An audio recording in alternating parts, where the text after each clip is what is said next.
హైదరాబాద్ ప్రజాభవన్లో రాజీవ్ యువ వికాసంపై సమీక్ష నిర్వహించారు డిప్యూటీ సీఎం బట్టి విక్రమార్క, పొన్నం ప్రభాకర్. ఈ పథకం గైడ్ లైన్స్ డిస్కస్ చేశారు. సమీక్షలో ఎస్సీ ఎస్టీ మైనార్టీ కమిషన్ల చైర్మన్లు ప్రీతం, బెల్లయ్య నాయక్, ఒబేదుల్లా కొత్వాల్ పాల్గొన్నారు. తెలంగాణ ఏర్పాటయ్యాక పెద్ద ఎత్తున ఉపాధి అవకాశాలు కల్పించడానికి రాజీవ్ యువ వికాస పథకం అమలు చేస్తున్నామన్నారు బట్టి, పొన్నం. రేపటి నుంచి రాజీవ్ యువ వికాసం దరఖాస్తులు స్వీకరించనుంది రాష్ట్ర ప్రభుత్వం. తెలంగాణ ఆవిర్భావ దినోత్సవం రోజున రుణాలు మంజూరు చేస్తోంది సర్కార్.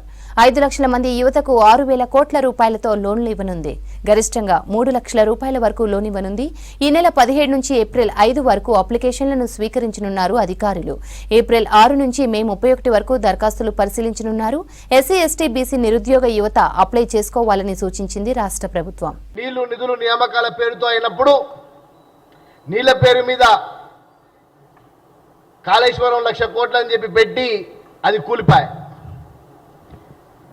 నిధులు లేకపోయే, నిధులు మేము మిగులు బడ్జెట్తో ఇస్తే 7 లక్షల కోట్ల అప్పులు చేసే, ఇక నియామకాల విషయం వస్తే ఒక నోటిఫికేషన్ లేకపోయే. దీన్ని గమనించే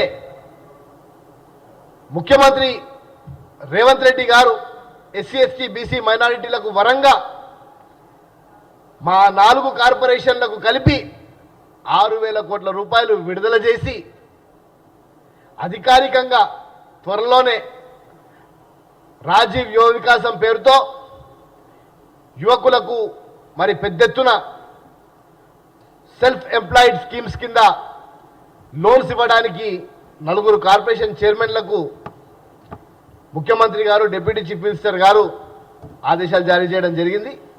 రాష్ట్ర ప్రభుత్వం 6,000 కోట్ల రూపాయలు రాజీవ్ యువ వికాసం పేరుతోని నిరుద్యోగ యువకులు SC ST BC EBC minority physically handicapped ఉన్నటువంటి యువకులకు నిరుద్యోగ సమస్యను పరిష్కరించడం కోసం ఒకవైపు ప్రభుత్వ ఉద్యోగాల కల్పన మీద దృష్టి పెడుతూనే రెండో వైపు ప్రభుత్వం స్వయం ఉపాధి పథకాన్ని విస్తృతంగా తీసుకెళ్లాలని నిర్ణయం తీసుకున్నటువంటి గౌరవ ముఖ్యమంత్రి రేవంత్ రెడ్డి గారికి, డిప్యూటీ సీఎం బట్టి విక్రమార్క గారికి, అదేవిధంగా క్యాబినెట్లో ఉన్నటువంటి మంత్రులందరికీ మేము కార్పొరేషన్ చైర్మన్లుగా పేరున ధన్యవాదాలు తెలియజేస్తూ ఉన్నాం. ఇది ఒక విప్లవాత్మకమైనటువంటి మార్పుగా నేనైతే చూస్తూ ఉన్నాం. ఎందుకంటే తెలంగాణ రాష్ట్ర సాధన కోసం దాదాపు కంటిన్యూస్గా 15 సంవత్సరాలు పోరాటం, అందులో 10 సంవత్సరాలు కీలకంగా అన్ని ఉద్యోగ నోటిఫికేషన్లు కూడా పట్టించుకోకుండా యువకులు పోరాటం చేసినటువంటి విషయం మనకు తెలుసు.